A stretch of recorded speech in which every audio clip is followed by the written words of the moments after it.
Okay, Zion up. If one eats truma willfully, he must repay its value, but does not pay the fifth, and the repayment is chulin. So hold on a If the second. priest, Wait. I think you're in the wrong place. We're I'm in sorry, Zion Gimel. I'm sorry. Vav. I want Vav Vav. Because Zion Gimel Wrong. is new stuff.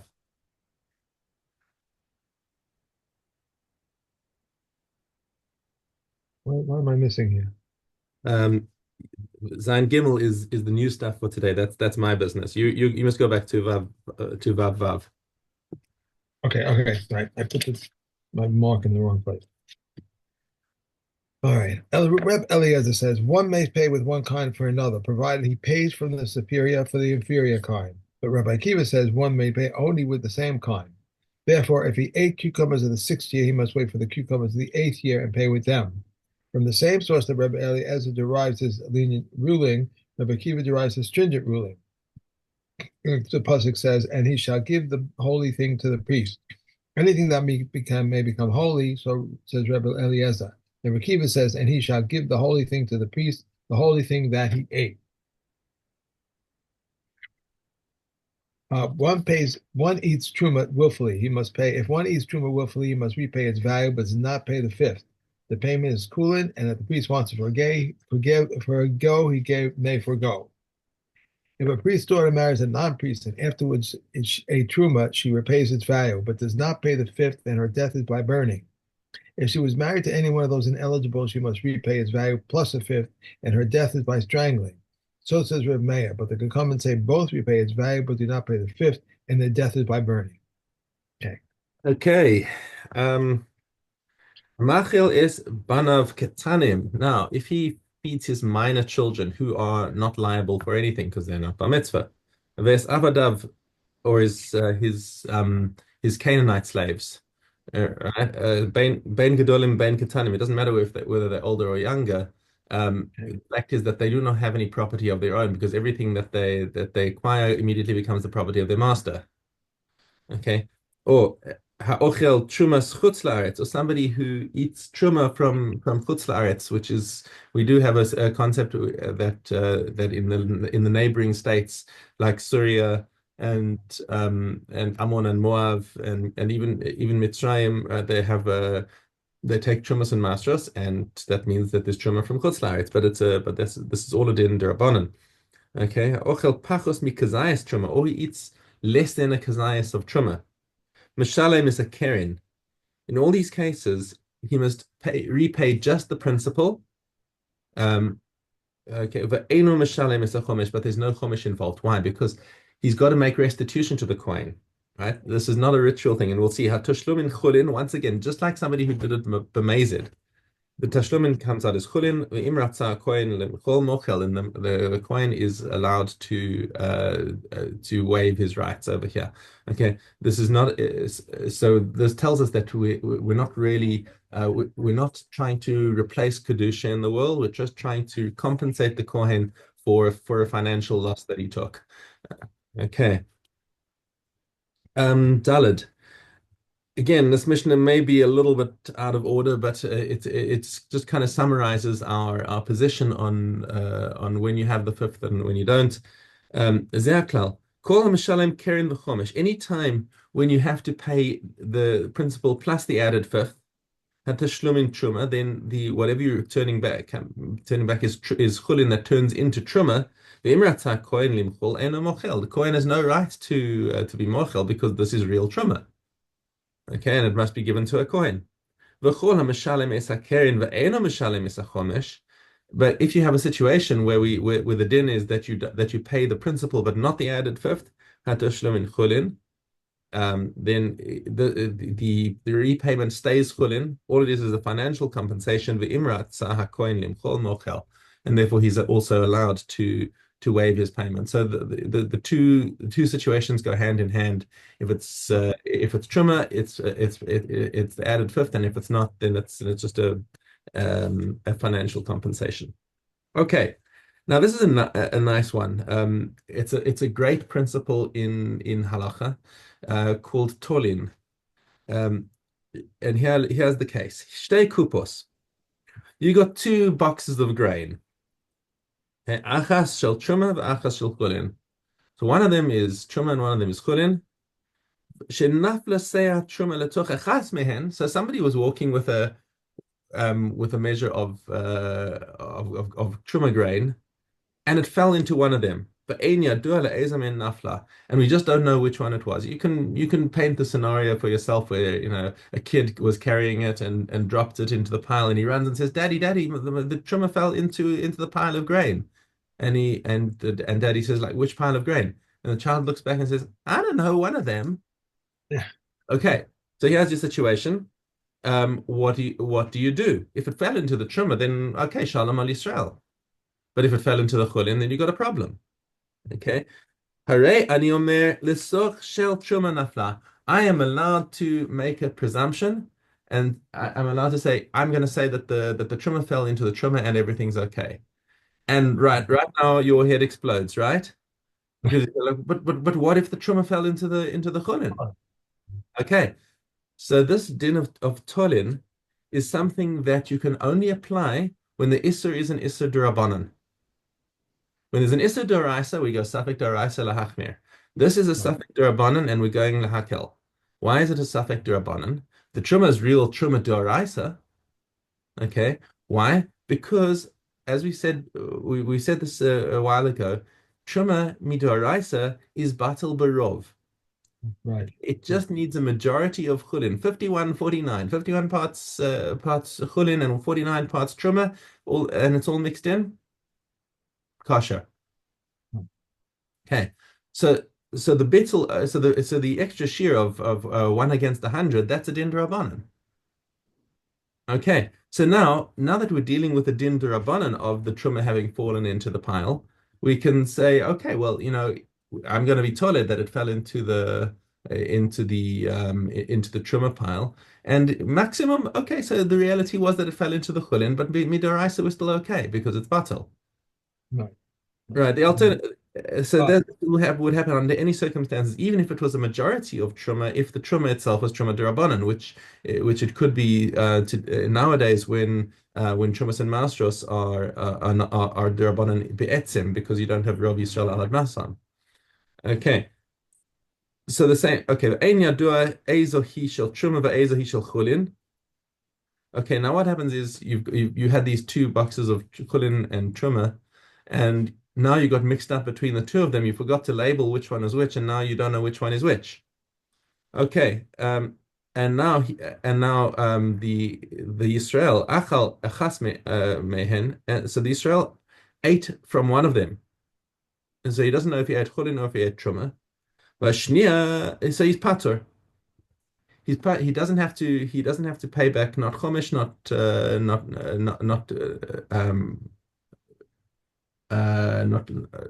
Karen, because he'll say to the coin, prove that I owe you anything. Okay, there's no proof that he ate actual truma. Vashnia, but now he keeps them aside and he says, and Rabbi Meir says, with the second one you must treat that one as the truma, and mishum safek, you have to take challah off it. Now that the kohen doesn't normally have to take truma off his own grain, okay, off his own truma grain. But in this case, we give it to the kohen, and the kohen has to treat it as truma, but with the chumrah that he's got to take challah off it because it might be the chulin. is that Rav Meir? You said Rav Meir. Is it Rav Yossi? Is it? This is Rabbi Meir now. Rabbi Yossi Okay. Porter, he says, forget about it. There's no din challah. Give it to the kohen, yes, but he doesn't. But you can't prove that he has to take challah off it. So leave it alone. Achal acher es hashniya. What happens if now another person, another Yisrael, came and ate from the second pile of grain, which we're not sure which one is which. He also independently is patur because he's a different person. Okay, and he Right. and you can't prove which of them ate. We know one of them ate from truma, but we don't know which one. So both of them remain patur. Achal echad es shtehen. But what happens if one person ate from both piles? Okay. Mishalem ki katana shebeshtehen. Um, then he has to pay truma of the smaller measure of whatever he ate from the two piles. Because we'll assume that he ate, we know for sure that he ate truma, but we can't prove that he ate any more than the smaller the smaller amount he ate. Okay. All right. Cool. Uh, Okay, now we should Zion Gimel. Dalet Zion. We're in Dalet Zion now, yeah. Right now, I kept my I Yeah, moved but my you're thing. putting your bookmark in place. So Okay, there we go. Dalet, you did Dalet Zion? yeah, we're doing Chazara and Dalet Zion now. Why did I do that? Why did I mess this up? I have no idea. I know you do. I don't either. This is get my place all together. Reb Elliot says Truma is nullified in 101. Reb Yeshua says in 100 and something, but there's no measure to this and something. Yosef ben Meshulam says, and something is one cob to 100 saws, 1/6 of that which redeems renders meduma. Rabbi Yeshua says black figs annul white figs annul black figs, large cake figs annul small ones, and small ones annul large ones. Round ones annul regular ones, and regular ones annul round ones. Rabbi Eliezer forbids this. Remember, Kiva says if it is known what fell in, and one does not annul the other, but if it's not known what fell in, then one annuls the other. In which case, if there were 50 black figs and 50 white ones, and one black fell in, the black ones are forbidden and the white ones are permitted. If a white one fell in, the white ones are forbidden and the black ones are permitted. But if it is not known which fell in, one annuls the other. In this, Rabbi Eliezer is stringent and Yeshua is lenient. Okay. Okay. Shvius.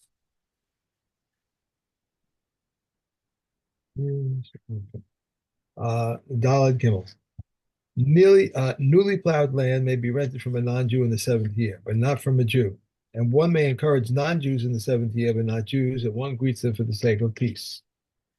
If one thins out olive trees, Bet Shammai says he cuts them to the roots, but Hillel says he may uproot them. But they admit that if he levels, one may only cut them to the roots. What is thinning? One or two. Leveling? Three. One next to the other. When does this apply? In his, but his neighbors, even if he levels, he may uproot. And if one splits wood off an olive tree, he may not cover it with earth, but he may cover it with stones or with straw. If one cuts down a sycamore tree, he is not to cover it with earth, but he may cover it with stones or straw. And one may not cut down a virgin sycamore tree in the seventh year because it is regarded as work. Rabbi Yehuda says it is forbidden in the usual manner unless he raises 10 hand breadths or cuts down to the roots. Okay. Okay. Brachas Gimel Daled.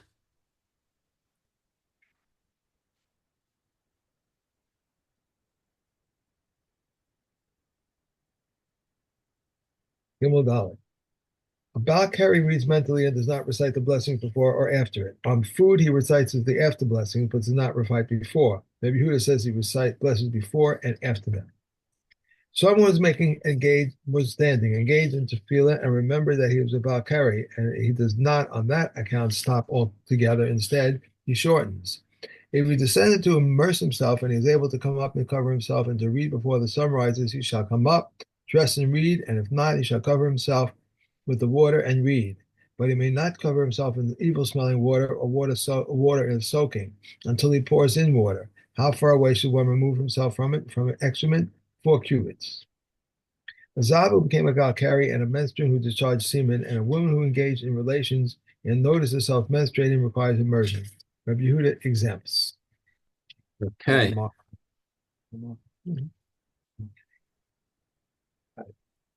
Okay. And Onleos. We have test Dalit. Yeah. If the hive one handbreadth above the ground and there is two below it or inside the house, whatever is below the hive or inside the house becomes tamei, but whatever is inside or above the hive becomes tahor, remains tahor. If the tumor is inside the hive, only that which is inside becomes tamei. And if the tumor is above the hive, utensils directly above it to the sky become tamei. In what cases is applied? When the hive's mouth is outdoors. However, if the mouth is inside the house and an olive-sized piece of corpse is located outdoors, either below or below the hive, Any utensil that is directly below or above the olive-sized piece or anything inside the hive becomes tamei. Anything that is not directly below or above the olive-sized piece and whatever is inside either the hive or the house remains tahor.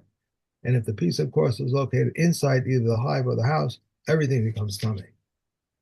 If the hive is located one handbreadth above the ground and there is tumor below the hive, inside the house and outside the house above the hive, everything becomes tamei.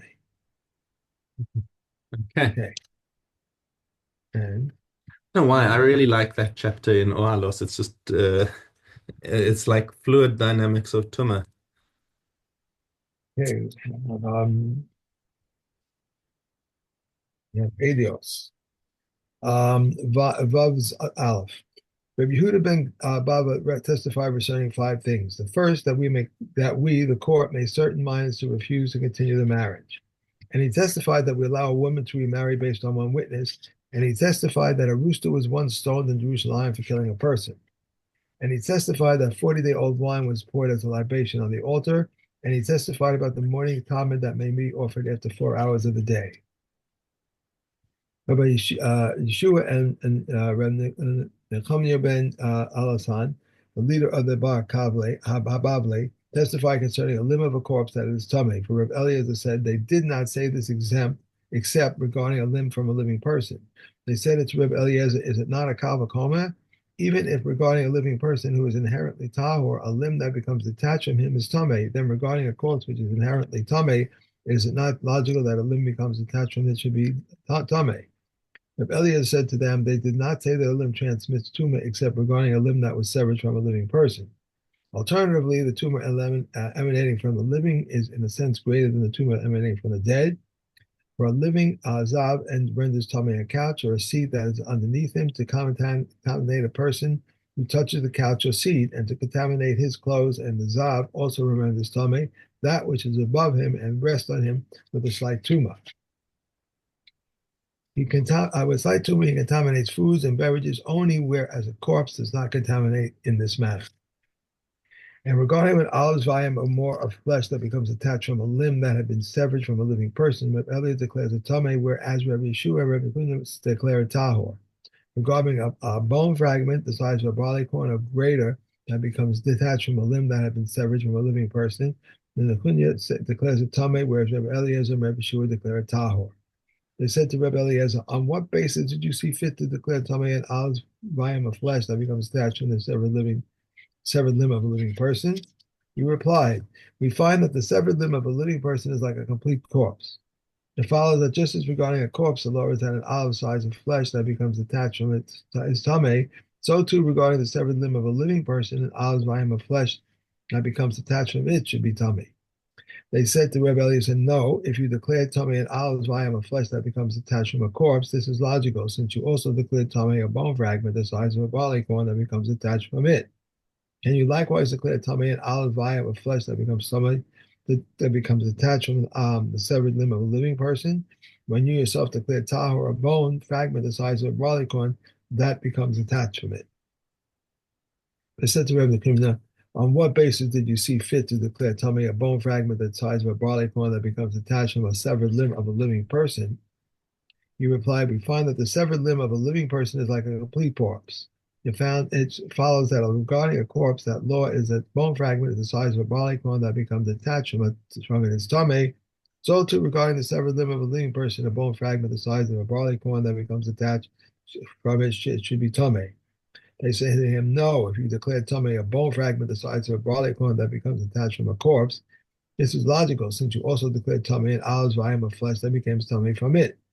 Can you likewise declare tamei a bone fragment the size of a barley corn that became attached from the severed limb of a living person, when you yourself declared tahor and olive's volume of flesh that became detached from it? They said, on what basis do you see fit to divide your opinion? Either declare both of them tamei or declare both of them tahor. Eliezer said to them, the tumor of the flesh is greater than the tumor of the bones. So the tumor of the flesh applies to the case of nevelos and in the case of shiratzim, but not so in the granted bone. Alternatively, a limb that is properly covered with flesh transmits tumor through contact, through carrying, and via roof. When some of the flesh is missing from a limb, it's still tamei, but if any part of the bone is missing from the limb, it is tahor. They said to Rebbe Nachman, on what basis did you see fit to divide your opinion, either declare both of them Tameh or declare both of them Tahu? Then Nehemiah said to them, the tumor of the bones is greater than the tumor of the flesh. For a piece of flesh that becomes attached from a living person is tahor, whereas a limb that becomes attached from a living person and is in its complete form is tameh. Alternatively, an olive vine of flesh transmits tumor through contact, through carrying, and via a roof. And similarly, the majority of the bones in the skeleton transmit tumor through contact, though carrying and being a roof, through carrying and being a roof. Now, if the flesh is missing the required volume, it is completely tahor. When a part of the majority of the bones in the skeleton is missing, the law of that is even though the remainder is tahor in the respect that it is peculiar from transmitting tumor via a roof, it still transmits tumor through contact and through carrying. Alternatively, when all the flesh of a corpse is less than olive size in measure, it is tahor.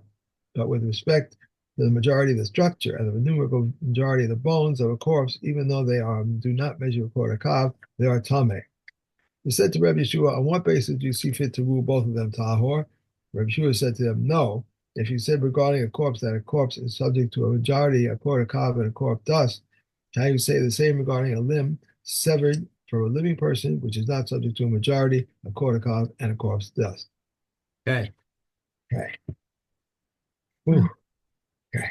And we have 100. Okay. Gimel Dalet. We may not write loan sacrifices during Chol Hamoed. However, if he does not trust him, or if he has nothing to eat, then he may write. We may not write books of scripture, nor tefillin, nor mezuzahs during Chol Hamoed, but we may not correct a single letter in the Torah scroll of the temple court. Rabbi Yehuda says a person may write tefillin or mezuzahs for his personal use, and he may spin the blue thread for tzitzis on his thigh. He who buries his dead relative 3 days before a festival will have to eat it for 7 days of mourning annulled. He who buries his dead relative 8 days before a festival will have to eat the 30 days of mourning annulled. This is so because, as they said, Sabbath is included in the period of mourning, but does not interrupt its festivals. However, they are not included. Reb Eliezer says from the time the temple was destroyed, Shavuos is like the Shabbos. Reb Gamil says Rosh Hashanah and Yom Kippur is like the festivals. Reb Kamen, however, did not agree with either of the two. Rather, Shavuos is like the festivals. Rosh Hashanah and Yom Kippur are like the Sabbath. Right. And we're done. Okay. All right, great. Have a good Okay. day. See A you nice day. Enjoy. soon. I'll see you later. Thank you. Bye.